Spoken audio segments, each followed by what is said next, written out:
Yes, welcome to the Canadian Bro Show podcast. Thank you for joining us. If you listen to our theme song, this is what we do here at the Canadian Bro Show. We bring us together, all things Canadian with Pauly and Johnny. Let me introduce the co-host with the most. Hi, everybody. Johnny Leister! Yo, Pauly. Yo, Pauly. Hey. Crazy Pauly. How you doing? Crazy. How are you doing? Have you seen that trailer for I Play Rocky about the life of Sylvester Stallone? No, but we're going to do an episode on Rocky with all the movies that you can spearhead and write because you love that series. Let's talk about the episode that we're going to enjoy today. We're really excited about episode 82. All things Canadian with Pauly and Johnny. We have a fabulous guest, an old friend, and we used to battle on Kits Beach basketball courts.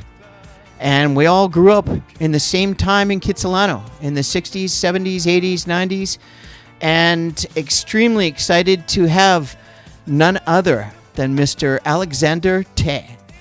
Welcome, my friend. Welcome to the Canadian Bro Show podcast. We're extremely excited.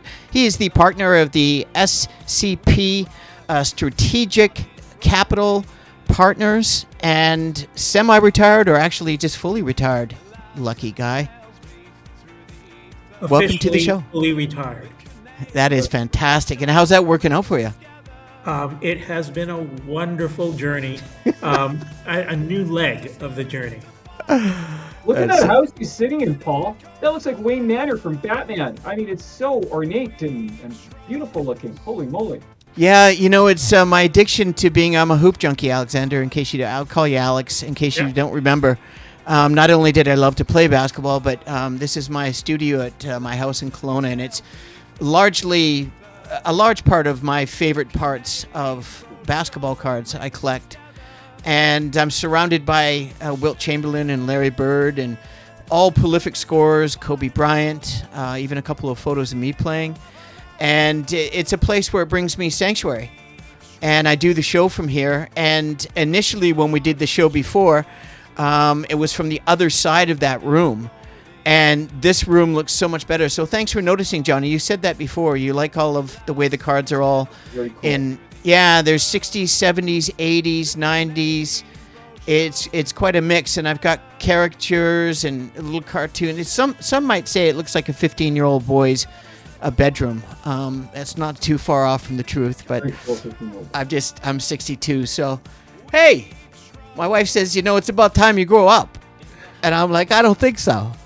Let's go do the Canadian Bro Show. Alex, thank you for joining us. To introduce Alex to the show, we're going to get into, this is basically part 2, episode 82. Is Canada the same country we all grew up in? Of course, most of us pretty much would think we know that idea already, but it's a good conversational piece. We did part 1 that was very successful. A lot of people enjoyed it. Lots of good feedback, including Alex himself. His comments were really profound. And I knew Alex, and I know he played basketball, but I was trying to go back all those years at Kits Beach, playing all those players that wanted to stop me. And he was just another one. But he wasn't just anyone. He was absolutely relentless to the point of being rather irritating on occasion. And that was no fault of the whole process of trying to stop somebody that was prolific like myself. So thank you for trying. And welcome to the show. Johnny, we're going to start off. We want to get to know you, Alex. And Johnny's going to bring a series of questions for you, and you guys just have some fun. Sound good? Let's do this. Fire away. All right, cool. Here we go, 60 minutes time. Okay, Alex, these questions are pretty straightforward. I would not claim that they're particularly original, but here we go. Where did you grow up? Well, I grew up in several places in the Lower Mainland. I started off when we first stepped off the plane. Our first 2 nights were in a slum hotel on the downtown east side until we ended up 1 block away from So that was an interesting I can imagine. introduction Sounds terrifying. into the country. And then we ended up. This is Vancouver. We're going home. That's when East Van was really deep. East Van. Yeah, back yeah, then. because I was at Turner and Nanaimo, just Wow. up the road from Notre Dame. So I probably would have ended up in Notre Dame had my mom not come to her senses, realized where we were, and moved us 2 months later to 33rd and Cartier. So one Wow. block east Much of, better area. Well, you know what? I ended up catching the bus Yeah. back to East Van because that was where all my friends were. You know, I may not have mentioned this, but posso parlare un poco di italiano ma non tanto. Wow. You know? So Yeah. Well, I mean, yeah, that's incredible. I did you say? I picked up the culture. I picked up friends. I had my mentors, all from East Vancouver, and then from everywhere else I went as well. Then after, while I was in Vancouver proper, that's when I started to make new friends, realized that a number of my distant relatives all lived scattered in the same area, but they were on the west side of Granville. Right. and I never got the end of that. Not yet, anyways. Yeah. Then eventually my mom moved me and my brother and my cousin to Richmond. And that worked out better for me because I was always, at that time, I was doing a lot of track and field and basketball. And Richmond had a very good program for both. I ran with the K-Jacks track and field club and was coached by, well, one summer we had a guest coach. His name was, you might have heard of him, but we won't speak about it at this show. But his name was Charlie Francis. And that should, Enough said. yeah. But it was a great learning experience with everyone there, and so that's where I grew up. And then eventually we moved back into Vancouver when I went to UBC, and that way it was that I met Paul at Kitsilano because I'd ride my bike. What do you remember what year that was when we were playing ball at Kitsilano? Do you remember the It was in the 80s. It was like mid 80s, right? Mid to late mid-80s. 80s? Yeah, I would say I was thinking 86, 87. I started playing there around 81, 82. Okay. I remember that because of the car that I drove. I was playing there. I mean, I started playing there in 73. Yeah. So 81 was when I started going down there. I had a white MGB, and once I bought myself a brand new 86 Trans Am, which was also white. Pimping on the large. That was when I didn't park right at the beach because I was worried about getting, bumper rash, right? Or getting keyed from some jealous mofo. I actually back then, guys didn't do that sort of thing, No, I know, but I mean, if you block some guy's shot 3 times, Yeah. he's gonna do one of 2 things. The 4th time, he's gonna punch you, Yeah. or he's gonna run off the court crying, Well, right? Because most he's of the so time- embarrassed. Most of the time, they just, we'd punch up and then we'd go to the 7-Eleven and make friends, right? Alex wasn't very scared of any, I can imagine. Johnny, what do you got next? Okay, let's go to question number 2. My phone is dying. Here we go. What was the most important lesson you learned from your parents? Ah, good one. Oh, every day is an opportunity. Every And day. obviously, they were good role models for you. You know what? My mom was probably the best role model for me. She was a positive example. She was a force of nature. What he shared with me. She was. She was very. She wanted to prove to everyone in her family that the move to Canada was the right move. Boy, did she ever, eh? Yeah, she did. You must be very proud of you. Great question. Great Thank you so question. much. Okay, tell us about your educational background, Alex. Well, I graduated from Richmond High, went to UBC. I started off in What did you take accounting. at UBC? I was just going to ask that. Yeah. I was in Commerce and Business Administration, Right. and I started out in accounting, and I realized shortly, with the help of a wonderful girlfriend at the time, whose dad was a partner at Right. one of the big 8 accounting firms, she basically told me that it might not be suited for what I wanted in life. She was an awesome gal. And so I switched into marketing, which I found out, aside from advertising, it was still a lot of number crunching and statistics. And so I went into finance because I figured at the time, again, getting back to you said about what was the most important thing my parents taught me. My mother said, "We have nothing. You are not going to inherit anything." And she could truthfully say that. For other In other words, she wanted you to pull yourself up by your bootstraps. Yeah, and so the quickest way was through finance. Absolutely. That was my next question, because he answered it right there. I had a feeling, because of the strength of your mom, and she was a force of nature in a positive way. Based on the short conversation that we had, it was actually really quite a great conversation. I grew up with strong women as well.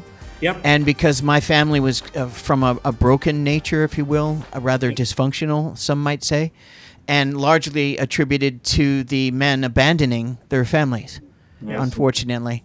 Johnny, I think you could probably understand what I'm talking about. We're kindred spirits, bro. I know. And then to have someone on a show, because we do a show for people our age, Alex, for people in their mid-40s to mid-70s, and mental health, wellness, things about keeping active in the mind, soul, spirit, working out, developing hobbies, going to clubs, getting therapy, join a 12-step. There's so many different types. Or start a small business, a sole proprietor of walking dogs. I mean, it's just, there's so much we can do, and there's so much that this great country of ours, this once the greatest, I think it's the greatest country in the world, Canada. And after, let's stick to Johnny's questions, because I've read some of them, some really interesting, and I'd love to hear them as well. Johnny, what do you got next? Tell us about SCP Strategic Capital Partners. I hope I got that right. Yeah. Well, the reason why when we came over to the Canada. Yeah, tell us the story. This is a fantastic story. Yeah. For me, as I started off my career as a stockbroker, and I never quite showed it at any of my employers, and I worked for all the big banks. Did you ever do a deal with my friend Brooke Riggins at Canaccord? Canaccord did take over one of the companies that I worked for. Yes. Right. Yeah. Interesting. And Brooke, I remember, if we're talking about the same Brooke was an analyst. Basketball Brooke, bro. Yeah, I know. And he was an analyst at Canaccord. He was exactly what, he was in your field, if not perhaps even a few steps above that, because he wasn't just an analyst. But anyways, go on, please. I'm interested in your memory of him, because Brooke's a terrific guy and a great friend and a really incredible businessman. Well, if it's the same person that I'm thinking of, I remember playing with a Brooke at Kitsilano. He was your backcourt partner, because he always stuck with you. Yeah. Or you always picked him on your teams. Yeah. And then I remember, as a young stockbroker, they used to have all these dog and pony shows, road shows, right, where these companies would promote their companies and their stock. Yeah. And I remember, I think at the time, while Brooke was trying to get hit, because he was a few years behind, in age, right? Yeah, I think we're about 4 years behind you. Yeah. So I remember there was this fellow who was tending bar at the Four Seasons, I believe was where it was. And then shortly after, he disappeared after a few years, and the next thing I knew, he was the analyst at Canaccord. And after that, he's been moving further up. So he's another wonderful. If it's the same person, he is. It's the same for sure. It's the same. It is They're totally a different wonderful people. rise. It's a perfect. Brooke, you, story. I mean, John, you remember Brooke Riggins, right? Oh, yeah, very well. Come Yeah. on, yeah. It Everybody is a does. perfect story of how there is so much upward mobility for the people who are actually upwardly mobile. Okay, You know? so the reason why I brought that up is because of your comments initially about the strength of your mom and her leadership in your family and help motivate you. And guess what Brooke's motivation was? I don't need to share his private stuff, but I mean, Brooke's mom, Cheryl's an amazing woman I've known for, I don't know, 50 years plus. Yeah. And the way she helped mold and sculpt Brooke into the person he is today was absolutely remarkable. So there's a common theme here, right? I mean, we're all immigrants, Yeah. and these strong women have all guided us as best they can, some more than others. And in Strong your women- case, Yeah, strong women build strong men. yeah, very much so, Okay. very much so. Well, Johnny, what do we got next, bro? Sure. What advice best benefits your clients? Custom tailored solutions. Like, in other words, suited to the individual. Yes. Yeah. I see.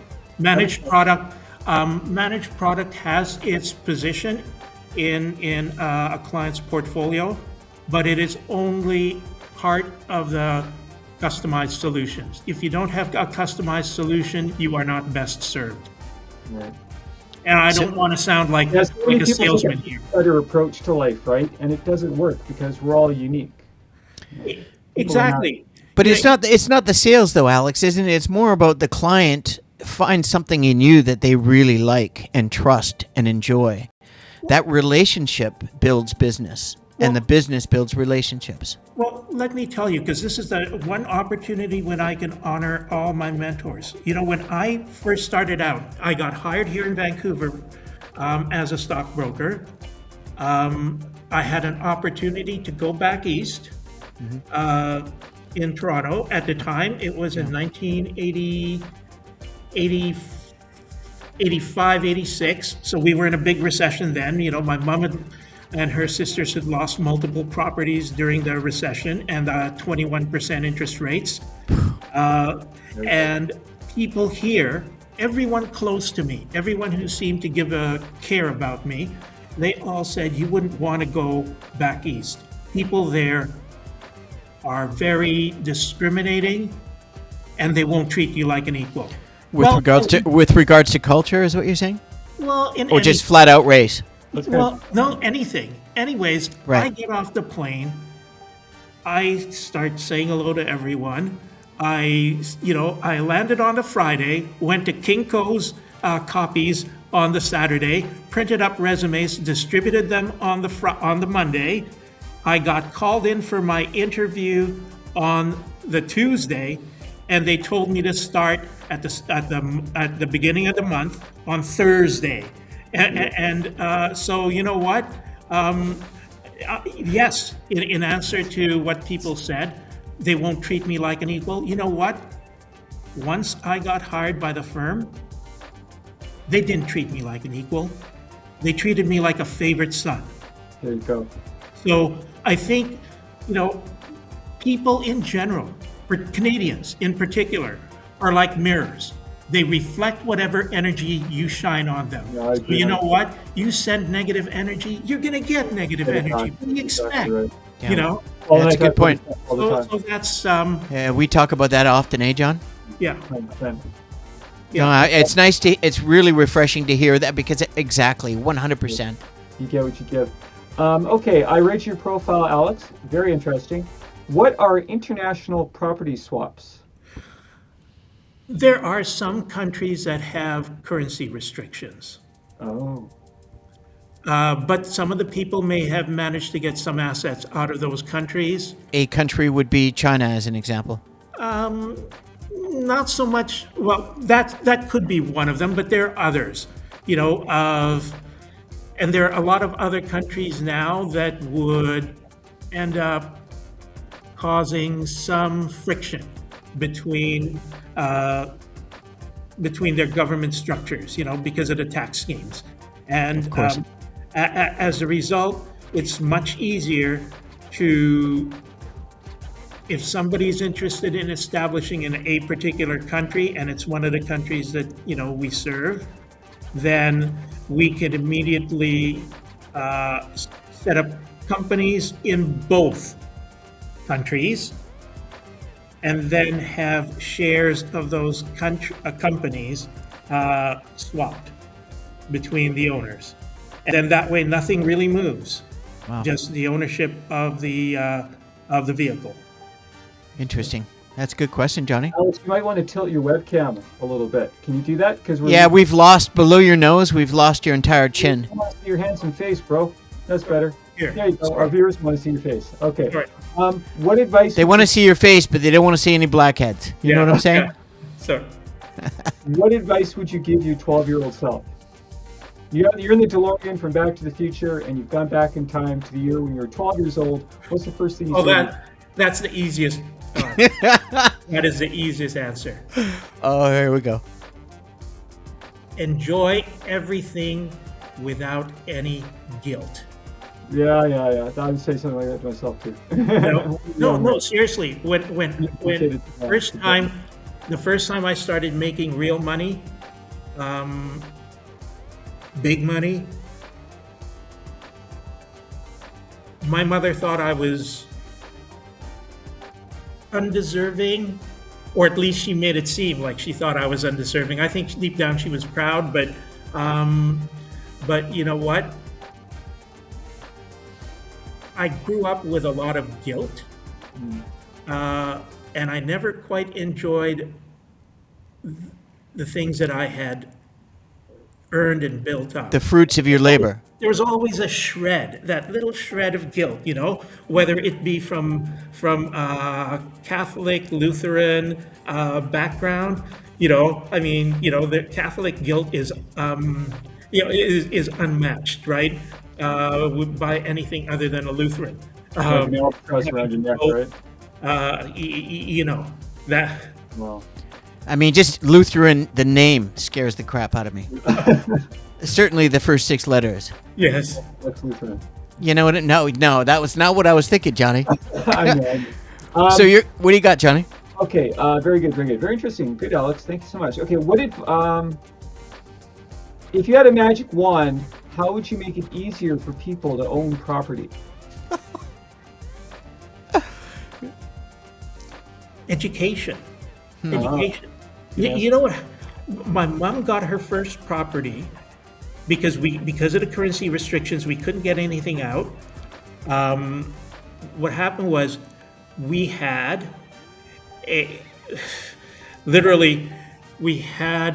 were 3 families living together in one house. Which is quite common in a lot of cultures.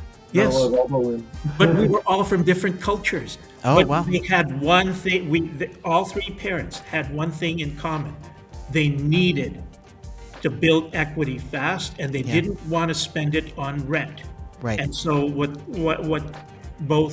all 3 of our sets of parents did was they all had jobs, and so all they did was they bought a property between the 3 of them with a shotgun clause. And the shotgun clause came into effect 3 years later, where you could buy each other out. So if, for example, if my mom offered them, say the house, they said, okay, this house is worth $90,000.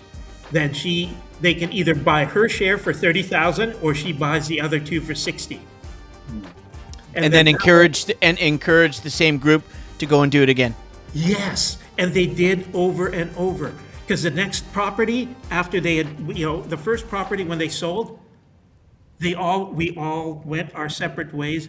But when they found another property, they called each other up and they did it again. And then once they had that critical mass, that was how she got into property assembly.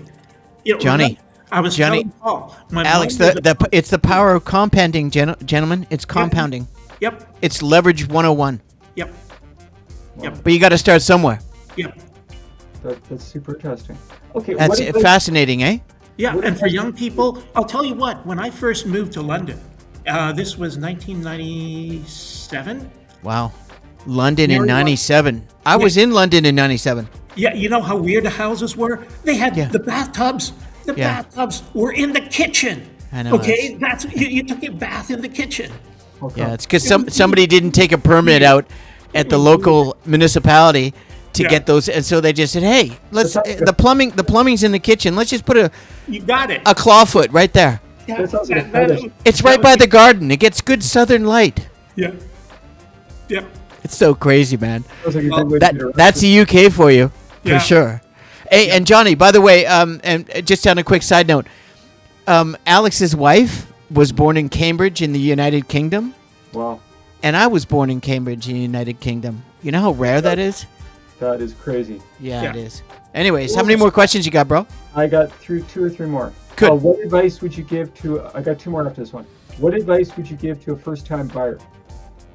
To a first-time buyer, I would say pick something that you can grow into. You want to get the most that you could possibly afford because of, like we said just earlier, because of the leverage. What's going to kill you is the property transfer tax, capital gains. If you're not, it's not your principal residence, all those things add up. You know what? The less you have to move, the easier it is to build wealth because you can leverage off the equity that you build into that one big property. I'll give you just a quick and very simple example. At the same time when I first bought my house, my buddy from basketball as well, he bought a townhouse. I bought a house. Because of the leverage, he was able to feel more comfortable with making his mortgage payments on his house. I had to struggle to make the mortgage payments in mine. But the thing is, I wasn't going to hold it for 30 years, for the whole amortization period. Yeah, of course. Cut down to 25. No, you know what? I was going to sell it. And you're going to have a lot more leverage because a house will go up. If a house doubles from 500,000 to $1 million and you've got a $400,000 mortgage on it, Yeah. right? Well, guess what? You just made, $500,000 on it. And that's going to be an episode where we do, Johnny, about real estate because that's what I've been doing. That's what everybody does. It's the leverage of compounding.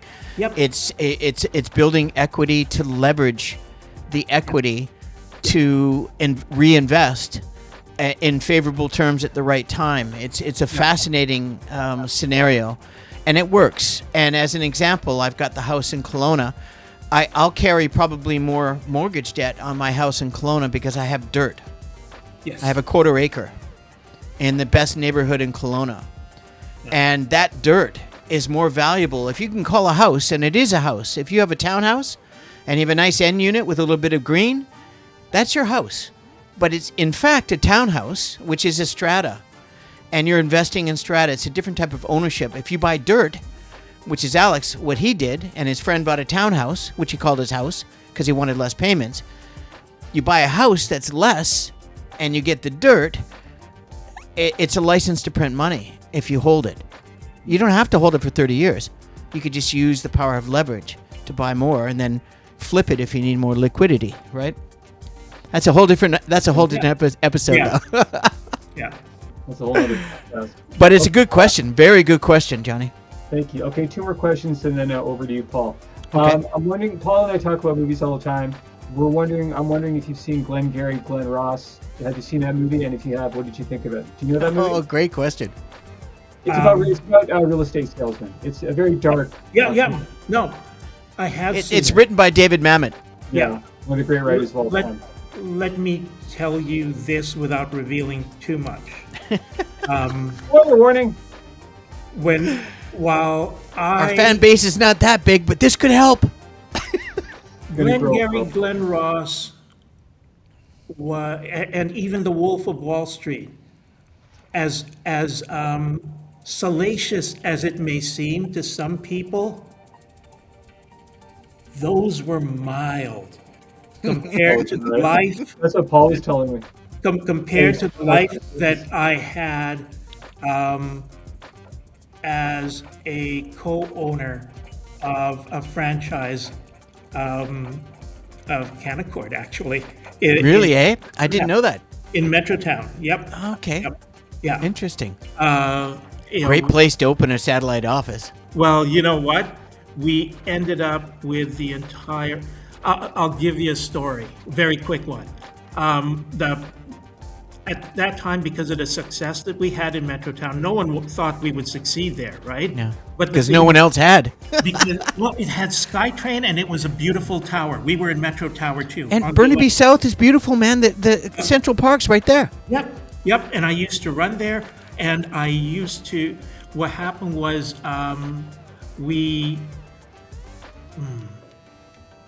I have to say this in politically acceptable terms because Sure. obviously this will, again, times were different back then. This is an adult show, by the way. No children from this show. Yeah, but still, what happened was when we were in Metrotown, because we were growing so fast, and I had just bought my place in West Vancouver, the president of the company at the time, it was C.M. Oliver before Canaccord took it over. He came over to discuss with me about, helping me open up my own branch in West Van because I lived there. I wanted to just roll down the hill. And In West Van, Johnny. And the joke was that you knew it was lunchtime. Cha-ching! Yeah, you knew it was lunchtime because I just came into the office in Metrotown because I just wanted to avoid the traffic. But in the morning, I was all over Ambleside Pier talking to the older, wealthier people. And, of course they're Market niche, eh? He's farming the right way. Yeah, and what happened was eventually, the president went and saw, and on our same floor, we had half the floor at the time, half of the 11th floor. He said, geez, it must be tough having those, quote, bastards next door to you, because there was a financial planning outfit next door to us. Oh, yeah. And I looked at him with shocked eyes, and I said, dude, careful what you say. They're my clients. Yeah, absolutely. Every single one of those financial planners were my clients because you know what they couldn't sell? They could sell insurance products, which I couldn't sell as a stockbroker, but they couldn't sell stocks and bonds. And at the top, or in real estate income trusts. And at the time, things were REITs, Johnny. What he just said is a REIT. REITs. So all real estate interest. Yeah, real estate investment trusts. Yeah. And so all I did was offer Can them, be very lucrative if they get freehold, if they buy businesses freehold and get the land, right? Yeah. Commercial land, res? Yeah. And then for me, all I did was once we got, what we did was we set it up as a REIT. So we'd get the land, put it together with the syndication department, sell it off, right, as a REIT. And then one of the things that made it attractive for people was it also had a doomsday clause. So at the end, it had an expiry date for the products that we sold. And so what happened was, in 5 years, you got your money back because we'd unwind the REIT. And guess what we would do after we distributed all the profits to the investors? We would repackage it again and sell it. I was just going to say that. Do the exact same thing. Yes, but this way you had an legally income for the firm as well. Yes, as investors. Yeah, So everybody's making money. Yes, and the thing is, all we had to do was if I was going to get clients referred to me by the financial planners, they just had to declare that they would receive a portion of it because they would still be retaining these people as clients. What it did was it gave them a sense of confidence that I wasn't out there to steal their clients, and vice versa. Was that written somewhere in a contractual situation so that everybody was clear? I had it all pre-printed in our forms. That way, it wasn't just written up per individual. It was for all the clients whenever they wanted to do that type of an arrangement. That way the broker was comfortable, I was comfortable, and most importantly, the client was comfortable. Because they knew it wasn't costing them any more. It was just whatever they would be paying was split between me and their longtime advisor, and vice versa, right? So between my client, my clients knew as well when they bought an insurance policy. And so you know what? It worked out very, very quickly. And then from there, I retired sooner because I was just gonna say that. After that, he said, I retired. well, no, what happened? There was one step that I forgot to include there, and Pay taxes. no, well, you do that anyway. But no, the big step was that after I got enough of these cross referrals, Yeah. I actually started to approach them because one of the guys who I actually got to know quite well, he was a nice guy, he had a heart attack. And so I said to him, I remember I drove out to Langley, where he lived. And I said to him, listen, I got an offer I don't think you can refuse. I think you should take, Janine and show her the world. Here's what I'm offering you. I take over your entire book, everything, all your clients. We set up a separate sales code, and you know this from being in real estate, Paul. We'll set up a joint sales code, so everything that's done in those accounts will show, and the commissions will all show in that joint code. And Full disclosure. I'll give you half. You do no work. You send all your clients to me. And the gift, half is the referral that you're giving back for the opportunity. Yes. And you know what he said? You know what?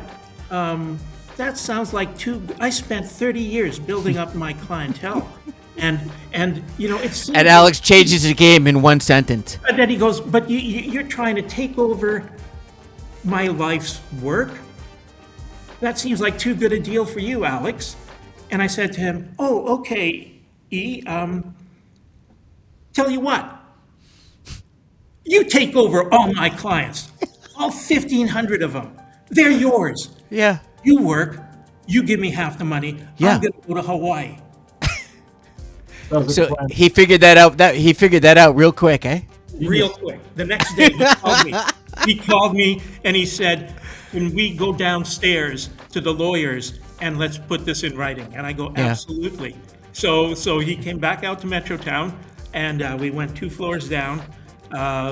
Another example of the Alexnator. No, that's just opportunity. It's smart business. It's smart business. Well, it's seeing a niche and an opportunity and doing it legally, and getting it at the right time and everybody on the same page. Well, after that, guess what I did?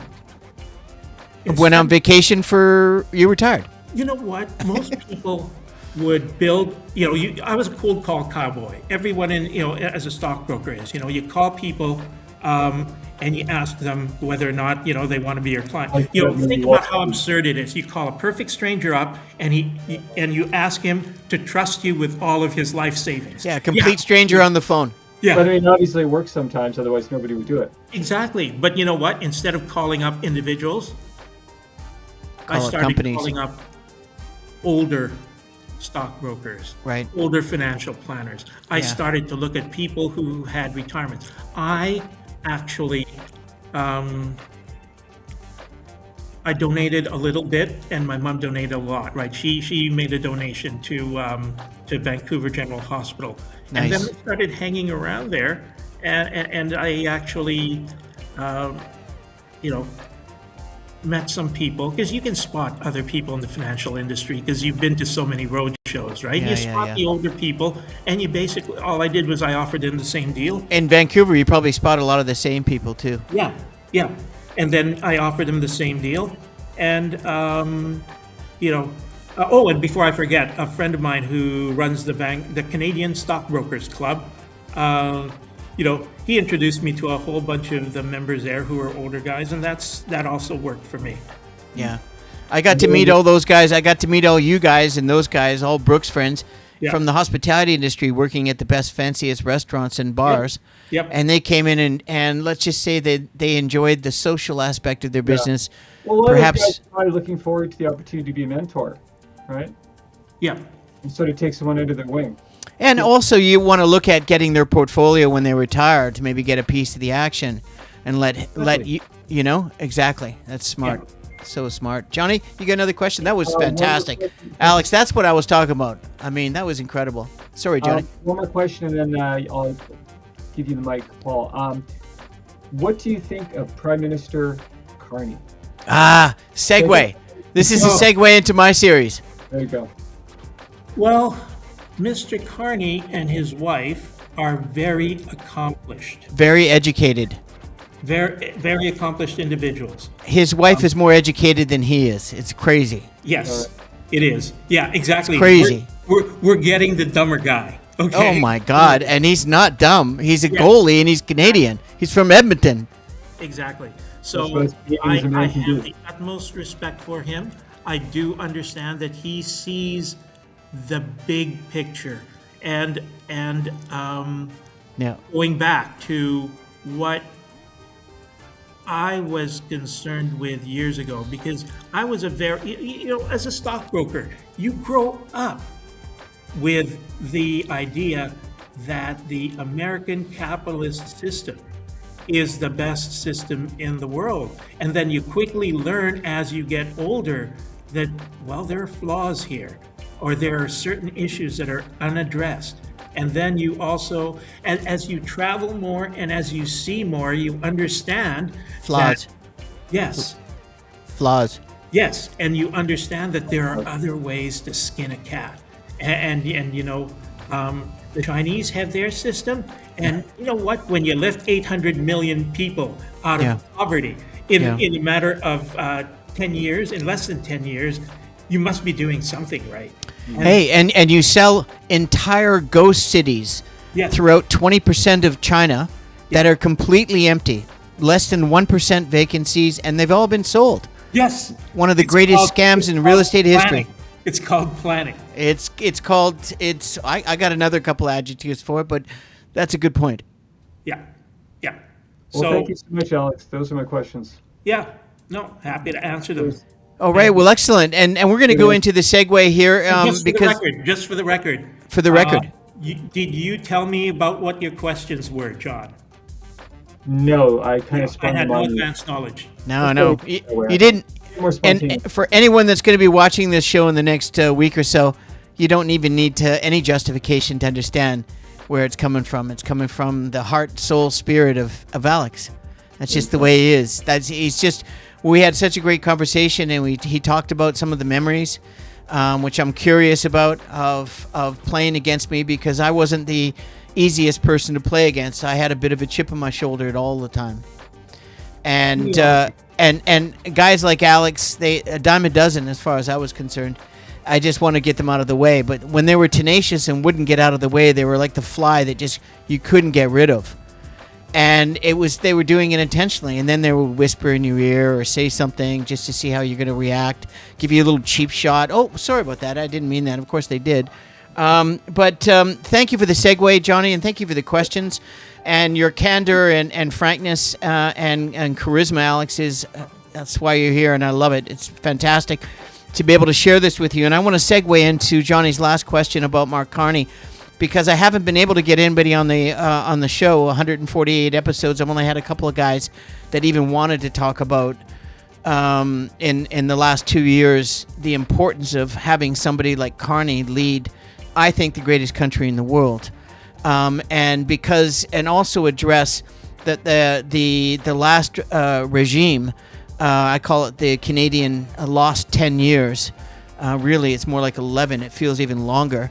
Of the last regime, and to see what this guy's done. And I don't have the education that Alex does, and Brooke, and a lot of these smart people and analysts and all these guys, but I understand the relevance of the truth, and then looking at the stats, and then and once you see the truth in the stats, it goes together quite easily. There's a lot of gray area, which Alex I don't think plays, which is refreshing for somebody that trades bonds and stocks. We've always heard stories, but Brooke was the same. And my point is, I think now that I feel more of a red-blooded Canadian than I've ever had in my life, even though I'm an immigrant. We're all immigrants here. Yeah. And when I finally found out about 10 years ago that I wasn't actually a Canadian citizen, I was shocked that I wasn't Canadian. I could not believe that. I could not wrap my head around why am I not a Canadian citizen. Nobody could tell me, well, because you don't have Canadian citizenship. That's impossible. I came over here at 6 months old. I was a landed immigrant. I got my landed immigrant status. I got my SIN number. I've been working since I was 8 years old.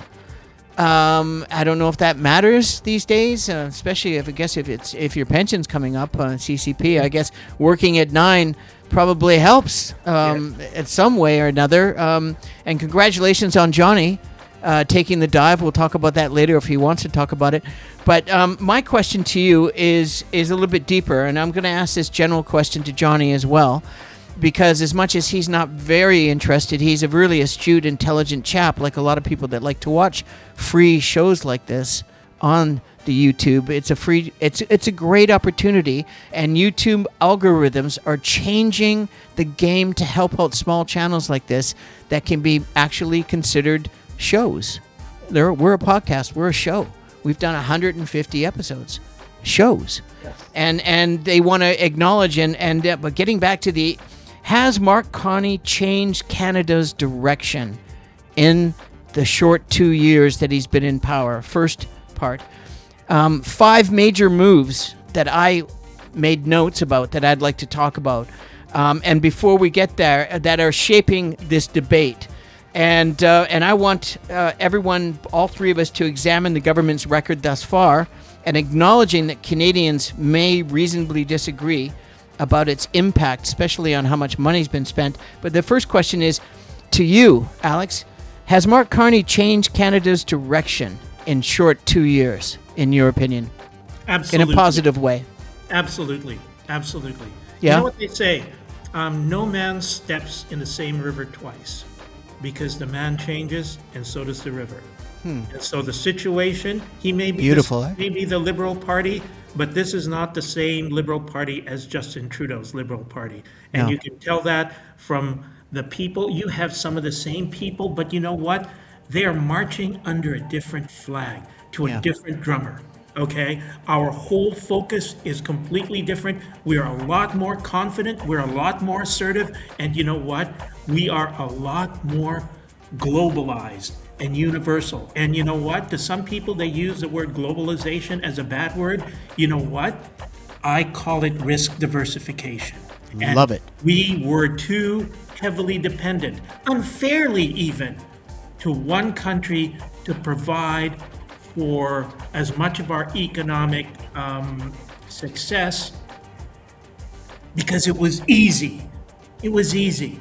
But you know what? You know what they say? The easiest route is downhill. And so,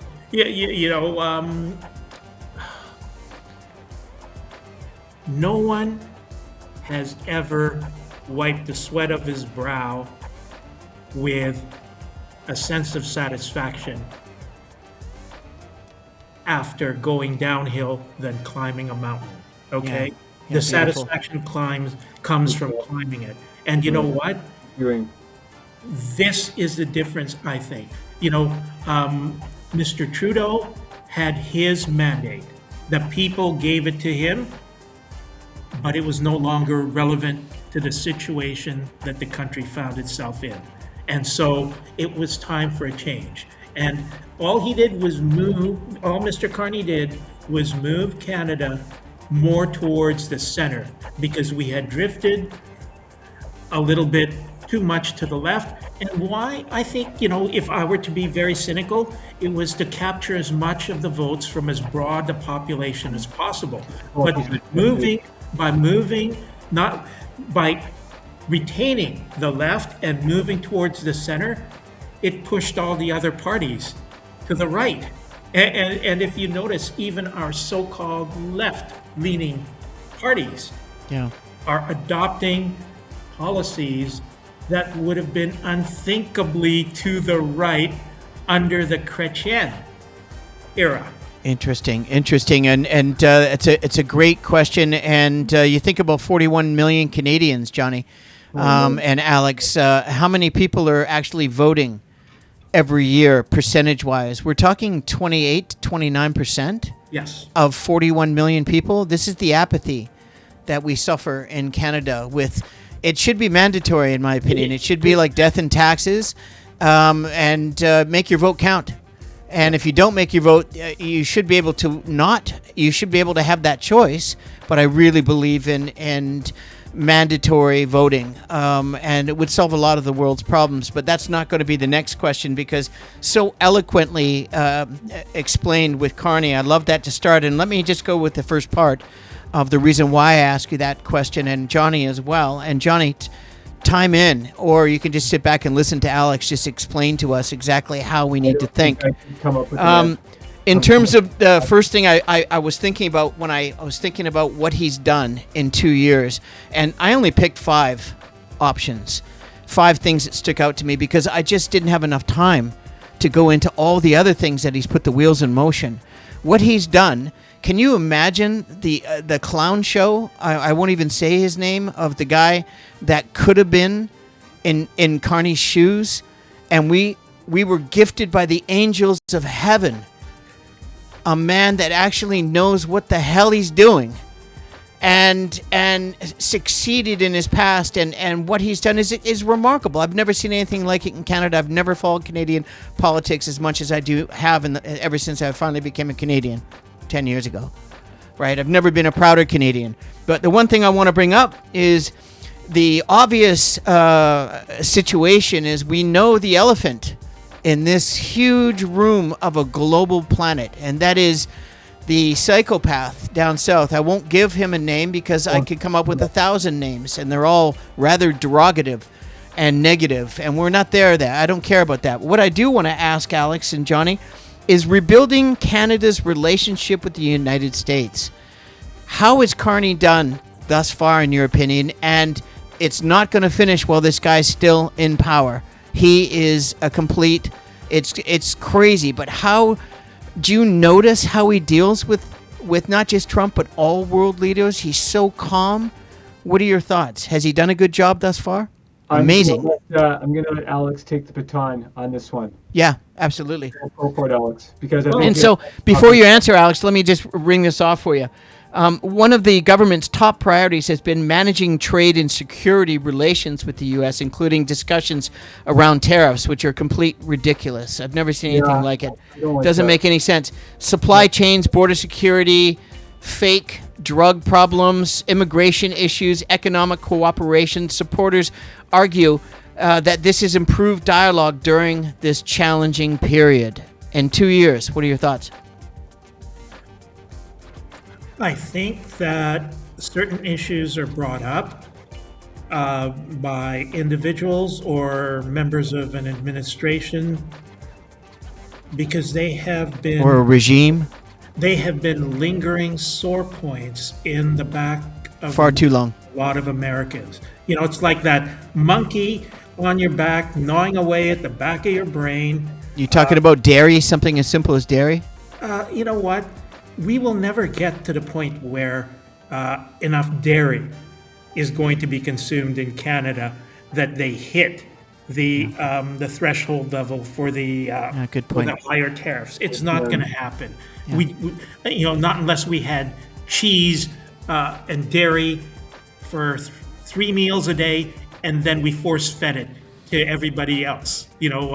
Like our pets, our animals, everything. No, I know, but I was talking about our southern neighbors' demand and desire for those products. Yeah. And the thing is also we have different safety standards. So, for my family in particular, my wife just doesn't shop for food that comes from other countries unless she's familiar with the safety standards, which things are illegal. I think it's shocking that certain soda products are legal here in Canada, but they are banned in the EU and in most of Asia. And the Food and Drug Administration down south is got more holes than Swiss cheese. And if they say that it's organic product, it's probably not. If they say it's all natural, it's definitely not all natural. Yeah. And so because there's more holes, you just can't trust It's like news source these days. I can't watch the major news sources anymore. I go to YouTube and I pick and choose what I think are the most honest, refreshingly real and honest. Yeah. And because everything is just, it's ridiculous. Even in basketball, you go to the threads in basketball and you see some trades. Russell Westbrook just got traded for, this guy, and Westbrook can't even stay in the league. He's on the outside looking in, and he's still good enough to play. So anyways, getting back to that question, did you want to continue on, or are you ready for the next? Yeah, sure. As far as Mr. Carney, I think that Carney and his administration have, in answer, to your question about has he moved us in a different direction? Yes, he has. I think that he has also stabilized and diversified our sources of income. Absolutely. And I think that he is also making calculated transactions which may not appear initially to be profitable at the start, but it's like a penetration pricing. It's long term. It's like a promotion. It's happening short term, Johnny. Just today, Canada just beat the Americas gross domestic product percentage for the last month by Canada. 3%. Yep. And that came out of nowhere. So it's exactly what Alex is talking about. It's going to take a while for all of these cycles to start generating. Yeah, and here's the other thing most people don't get. Canadians are far more educated than the Americans. So as soon as, tariffs were declared against us, most Canadians we knew that we needed to support. It's not that we wanted to, quote, punish. I know that there was a desire, but there still is. But the real motivation was we need to build a backlog of business transactions here in Canada to support other Canadian businesses. And we can only do that by buying more from Canadian sources. That's all. It's just a simple financial... And also creating more of all of the resources that we have. We have, like I say, I think Canada is the number one country in the world. We carry 25% of the world's water, natural water, as an example, right? Potash as another example. The oil and it's just... Well, unfortunately, with oil, we don't own our oil. We allowed foreign companies to take over our oil resources and pay us a royalty out of it. That is unfortunate. But when you have the second largest country in the world with so much untapped resources, and you're run by buffoons in past administrations, giving the country away for free to nefarious partners that are just absolutely interested in one thing. I mean, can you imagine just 60 miles north of the Northwest Territories is Russia, and just across the border south of me, a couple hours, is the other regime. And it's a frightening time in a frightening world, and I think the leadership that Canada's been lacking for decades, we finally have somebody that understands how to lead, and a businessman, and is respected throughout NATO and the globe. And has a track record. A successful, proven track record. Absolutely. Remember, he wasn't just the governor of the Bank of Canada. He was also the first foreign governor of the Bank of England. And what did he advise them on? He advised them against Brexit. Exactly. Yeah. And they chose. It wasn't his fault that he was the governor of the Bank of England. People try and blame him for that. They hired him. But you know what? He's on record. It's all over the internet. You can dig it up. You can go to the library. And you know what? It's there. Yeah. He warned them that this was not a wise decision. Yeah. And he's been very astute, and the education's worked. And he's a goalie, and he's Canadian, and he's from Edmonton. Yeah. I love him. And he likes beer, Johnny. He drinks beer. A world leader should have a background in the private sector. And so many politicians there are career politicians.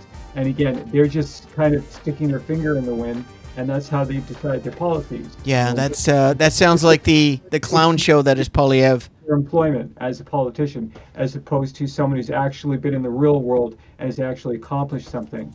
Yeah, and then great point. applying that knowledge with Number 2, Alex and Johnny, that was a very nice little tidbit there because it leads right into this. Accelerating major resources and infrastructure projects. What was some of the first things he's done in 2 years? Multiple different ones. Not just one. And not just here at Canada. He's making Canada first. But he's also now going to NATO and Europe and Southeast Asia and South Korea and Japan. And I'm it's so a sorry, global. I have to pee. I'll be right back. Yeah, no, please do. And of course, you know the routine. Don't get arrested. It's a public library. So, the government has emphasized speeding up, or certainly since Carney's come on, speeding up approvals for projects considered to be in a national interest. Not just in a national interest that we've needed for probably 5 decades or so, but finally some of it's happening because it needs to happen. We need to diversify the resources that Canada can spread the wealth to the remainder of the world, including energy, critical minerals, electricity, transmission, and transportation infrastructure. Advocates see this as improving Canada's competitiveness, while critics raise environmental and Indigenous consultation concerns. And by the way, a lot of people don't realize that almost 70% of all the rail tracks in America are owned by Canada. The rail lines. Yeah. And so that was the next part I wanted to bring up. If you have anything to add to that, he's obviously done an incredible job on accelerating all of the things that were mentioned in the major resources and infrastructure projects. I mean, he is, in just 2 years, started at least, by my notes, 20 different major global projects throughout the world. Could be more.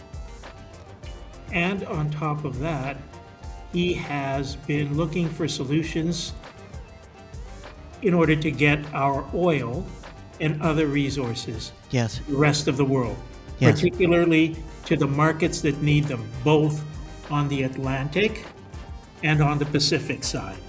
And he's also managed to lift that disastrous tariff on our agriculture sector. Yeah. Saskatchewan, Yeah. Manitoba, and Alberta, Yeah. they benefit from that. Whether or not they want to admit that it was done. Well, Saskatchewan and Alberta are sort of playing in cahoots, while Manitoba still retains its independence for the large part. Yeah. But Manitoba, with your part, Alex, is that the whole global change, the Hudson's Bay, and that route to the Bering Sea now frees up Canada for all 3 major seas of travel in the entire globe. Yep. So now you see Canada and Carney also reaching out to not just Europe and NATO of all his friends, and they all love him. Everybody respects him. But now Greenland and Denmark. Yes. All of a sudden he's making deals with them. Yeah. $billion deals. Yeah. Because it's just smart. Instead of trying to attack them or take over, he's working with them. Well, it's not even Excuse me. that. It's following literally the natural path of economic progression if you believe in an international legal framework, not on how you feel on a certain day. We have obligations. NAFTA, that was a contractual obligation. Like Kuzma currently is, yeah. Yes, but some people think that they can just change it, and it's not. Well, we know who that is. Yes. Well, you know what? There's 77 million other people and another 70 more who don't care. Well, I mean, if you talk about the States, I mean, there's over 400 million people in the States, legally or not legally. Yeah. And the current clown show regime, 70, maybe 75 million, then they're saying anywhere from 25 million plus have dropped off just in the last 2 years because of the clown show, right? It's every day is a new clown show. It's like the Gong Show. Do you remember the famous show in the 70s? Yeah. With Chuck Barris? Yeah. And Barris was supposedly an assassin as well. I mean, it's just crazy, right? It's exactly what's going on to our neighbors to the south. And I it's crazy. I don't even want to get there. But I'm more interested in talking about Kearney because I've just been blown away of how lucky we are. I feel that as a nation like Canada, the strongest country in the world, more natural resources than any other country in the world, only 41, and it's the second largest continent in the world. We're ripe for the picking. And I can see someone like, the cheese ball, the cheddar cheese ball thing, salivating like he's looking at a young child. He's going to eat them or something. That's what he looks at Canada. He's like, it's just something that he can own, right? Like he did with Argentina. It's quite frightening to be surrounded by these people. So the next thing, Johnny, is strengthening Canada's defense commitments leading into what I just said. The government has committed, certainly verbally and financially, to just a tremendous amount of spending. I think he's spending over $100 billion in less than 2 years committed to the future of Canada, which is encouraging, but I'm not sure who's paying for that. The government committed to increasing defense spending and modernization of the Canadian Armed Forces, which is obviously needed, with the goal of meeting NATO's expectations, not the person south of us, and enhancing our Arctic security, which I think is a really important thing here, with what I was saying about to the north of us and to the south of us and to any others that might be salivating after. The Arctic is now a whole new, it's a brand new waterway, it's a new area, everyone wants a piece.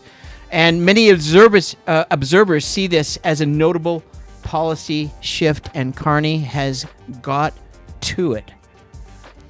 And spending the money, the defense mechanism, the $1 billion system from Australia, the Saab planes that he got from Scandinavia, the Griffins, then the satellite ones as well, the long-range bombers and satellite, so they can stay up in the 50,000, 60,000 feet and check everything in the world. And those are just a couple of examples. And it's extraordinary how successful and how fast he's moved. Are you not surprised? The people in the financial industry, is everybody surprised? This guy is just like, he's leaving a trail of dust, man. He sounds like a doer. Oh, he is just, he's absolutely a doer. That's good. I think even among his most optimistic supporters, there is a surprise as to how quickly he has made strides in moving our country towards more stable partners. Has he faced any opposition? Pardon? Faced any opposition to his policies? No, the opposition's joining him right now. Oh, that's nice. That's kind of encouraging. Yeah. Well, for them, for the Liberal Party, because now they have a majority, He must right? be very dramatic to be able to do that. Well, it's his charisma. The guy walks in a room and he's bringing Ford on one side, and he's bringing Danielle from Alberta, and then her little puppet from Saskatchewan, and then you got Manitoba, he's just blazing a trail. I love that guy. I mean, they ask him a question and about Trump and about the Epstein files, and he goes right to the truth. Yep. The only answer that nobody else will even actually say. It's quite remarkable. So all of a sudden, all of these different provinces in Canada are all coming together because Kearney, he runs the show. He can go through each one of those provinces, and he owns all of them, especially the clown show that's running British Columbia into the ground, where we're bankrupt with $14 billion. The worst prime minister, a premier, or whatever you want to call this guy. I've never been a fan. And I just can't believe what he's done to British Columbia. But Kearney's working with them to help him out, to help bail out the real estate industry in British Columbia and all the big player developers that are dropping a lot of liberal money into Kearney's pockets. Yeah. And EB's going to see a beneficiary of that. Does that, what's happening in British Columbia, does that leak into your business? Because you deal with global investments. Are you seeing the current government regime, if you will, the NDP, and what they've done once again, and it's not like we haven't seen this before, is it affected business, or is there hope that we can actually, in British Columbia, Carney sees it, and he's helped them a couple of times already with, the transatlantic line. They started that up. They're talking about one from Alberta going into the States, into Wyoming, and then, of course, with the buyout plan, which they keep on denying it's not a buyout. Yeah, it is a buyout, because the developers, they need to get bought out. They need to be taken care of, right? They're the coffers, right? The industry, the real estate industry in Canada is completely decimated. This is the worst I've ever seen it in 50 years. And my grandmother was a licensed realtor in the 60s and 70s, so I remember when I was a kid what was going on then and how her mortgage payments were 17, 18%. You're talking about your family's demise, unfortunately. They weren't the only ones. A lot of people lost their places. My grandparents managed to keep on to it, right? So the question is once again to Carney, are you seeing positivity in Canada? Are you seeing a lot of people coming back to Canada because of what Carney's doing? And even though there's no immigration, from a business standpoint, are you seeing a lot of Americans moving to Canada? Because I know Carney's headhunting all of these big players in the States that have, they're just tired of what's going on down there, right? So, the Americans lost and the Canadians gain.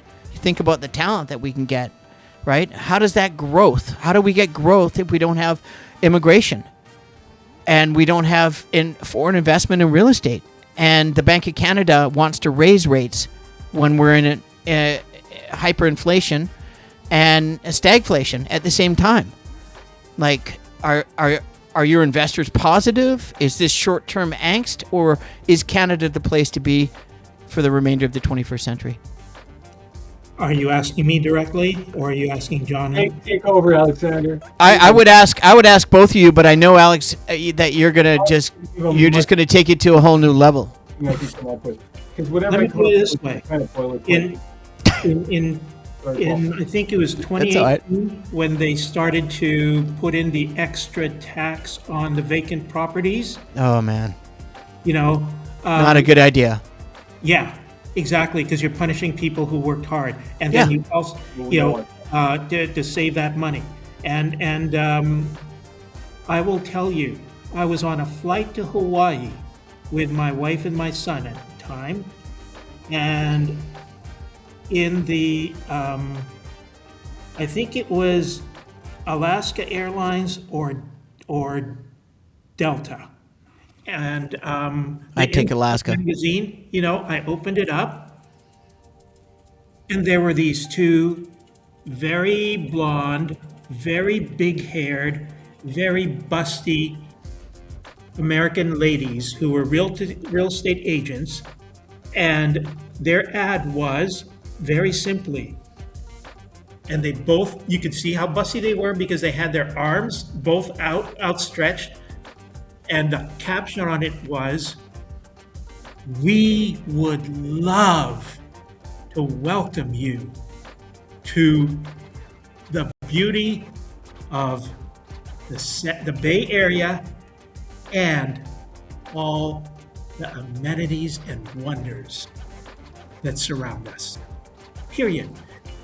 That was meant for every Asian person with money to fly to San Francisco or back to, which was also a route from San Francisco to Hawaii to Asia. And you know what?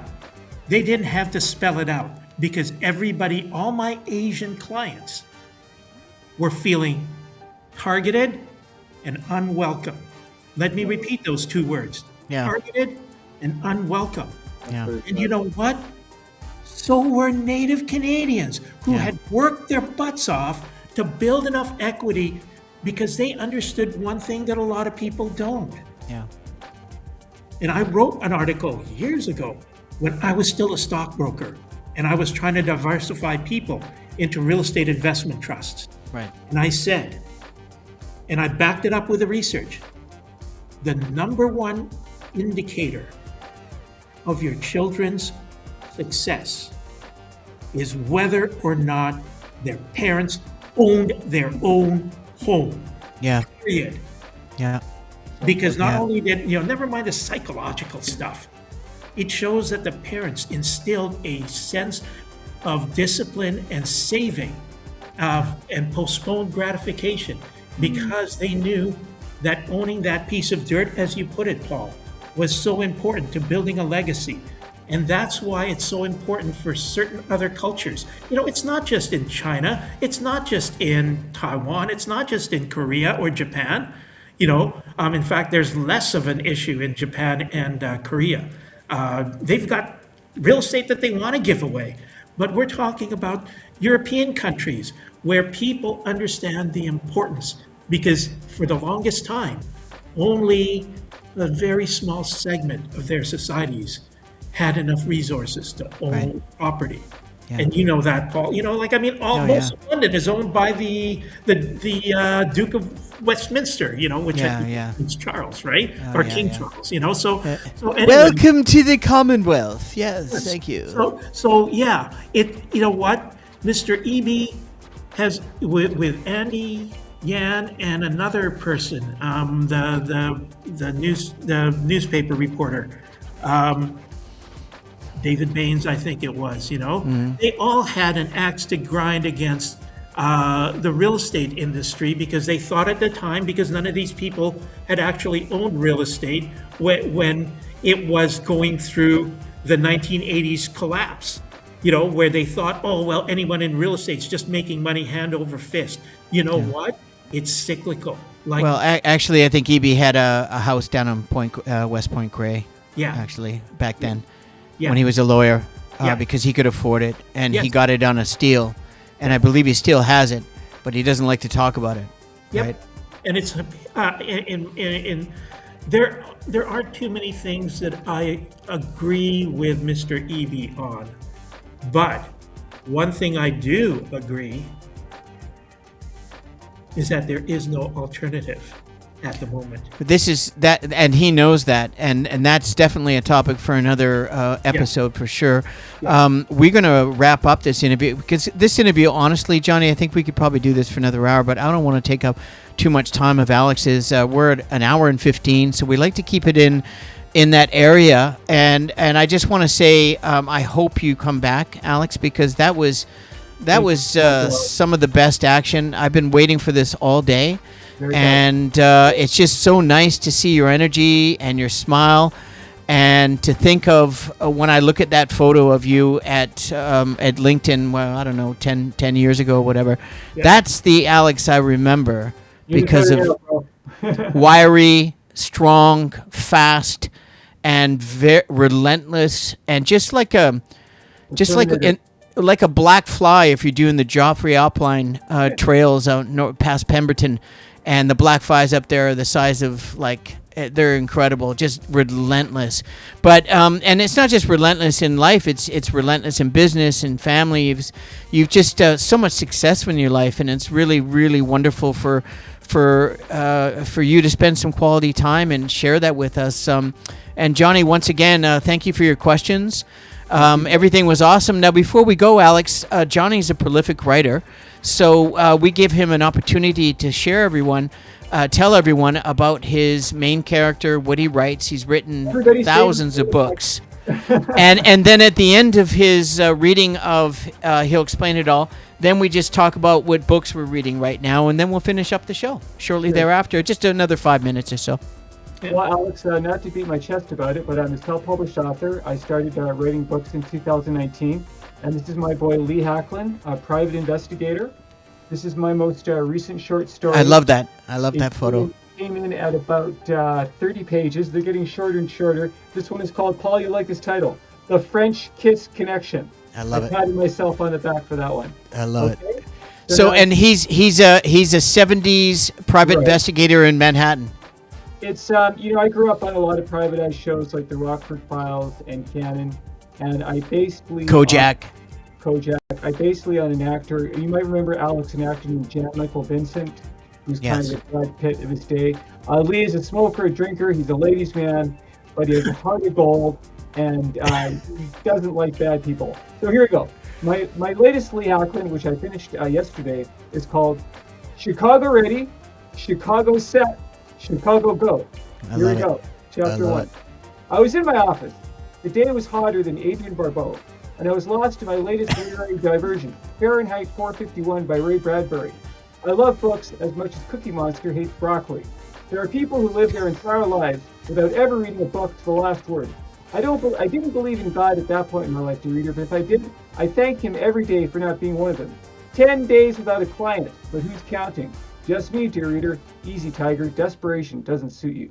The elevator doors down the hallway slid open, and I damn near jumped for joy. Instead, I banged my knee against the edge of my desk. If someone gave me a nickel for every time I did that, I'd be richer than Richie Rich. You will stand for his honor, the duly elected mayor of Chicago, Barry White. I stood, hummed Love's theme, tucked in my Keep On Truckin' t-shirt, and proffered my hand to the most earnest and humorless man in existence. He was in his late 20s and fit as a fiddle. He wore a black suit with a red, white, and blue tie. His hair was blonde, and his jaw was squarer than Gidget. Holy moly, it's Captain America! He winced.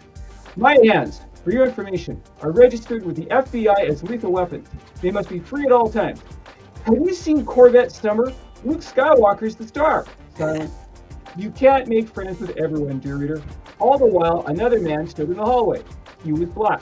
You could say that in the swinging 70s, and nobody, not even the bloodiest of bleeding heart liberals, gave a damn. He was pushing 60 slim and attired in a Seville Row suit.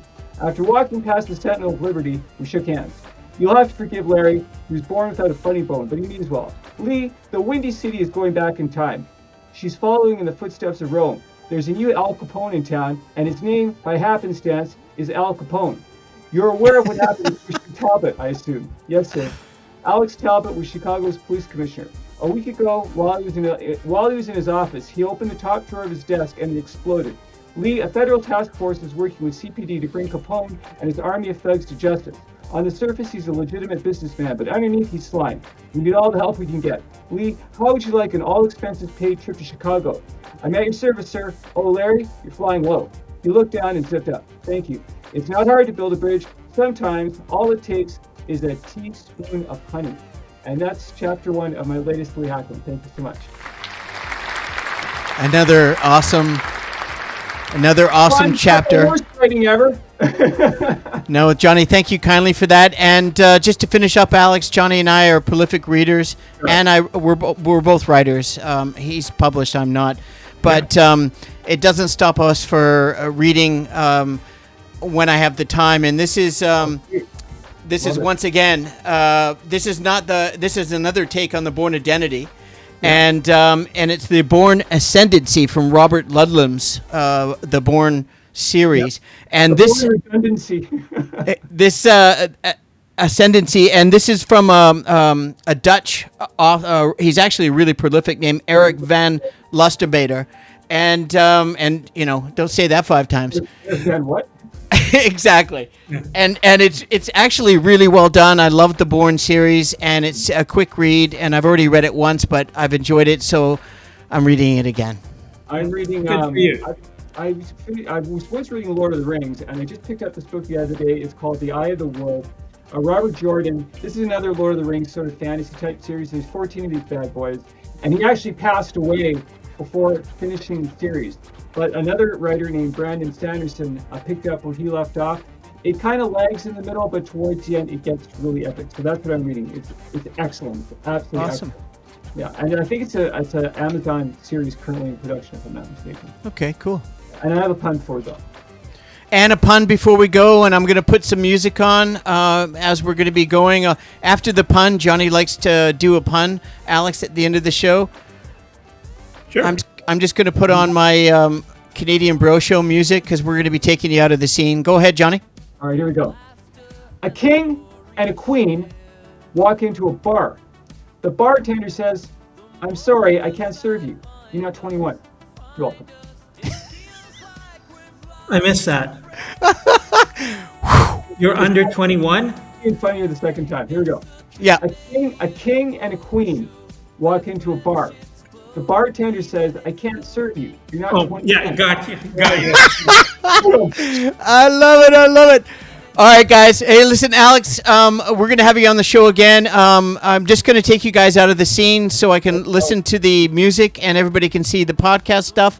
And I'm also going to change the layers so I can add of course, it's already there, And I'm going to be taking you guys out right now. And I'll just close up the episode. Give me another 20, 25 seconds. I'll join you after, okay? Okay, thank you. All right, Thank you for having me on. Oh, no Thanks, problem. I'll talk everyone. to you. I'll talk to you shortly. Alex, thanks so much. All right, Johnny. Thanks, bro. I'll talk to you guys just in a sec. I just want to say goodbye to everyone. And in the meantime, at the end of the Canadian Bro Show, it's been an excellent episode 82, and it's part 2 of Is Canada the Same Country That We Grew Up In? And we had just a phenomenal guest. We used to battle on the basketball courts of Kitts Beach, and we've been back and forth in social media over the last while, and he talked about the first part 1 of that same episode and was willing to share, and I brought him on, and I hope you really enjoyed it. The episode's going to be up in the next week or so. In the meantime, before I leave, thank you all for joining. This is a free YouTube channel. It's called At the Canadian Bro Show podcast. My name is Paul Bale. I'm the founder and host of the Canadian Bro Show, and you'll see just above my left-hand shoulder is a subscribe button. Now, please like, comment, share. It really helps the channel with the algorithms, and it helps the channel grow. And in the meantime, it seems like YouTube is pushing smaller type shows like what we've created, and we hope that's going to be a lasting legacy, and it gives us the opportunity to grow further in the future. In the meantime, if I may say one last thing, if everybody could just try to be kind out there, every day, just try to be kind. Do something nice in the second, in the moment, in the minute. Make somebody's day. Don't expect anything. It can change somebody's life. It can certainly change their week, their month. And it's free. It's easy. Just be kind. There's enough madness in this world, and people really appreciate it, and I appreciate you. Thanks for watching. Take care, everybody. Ending up the show. Peace.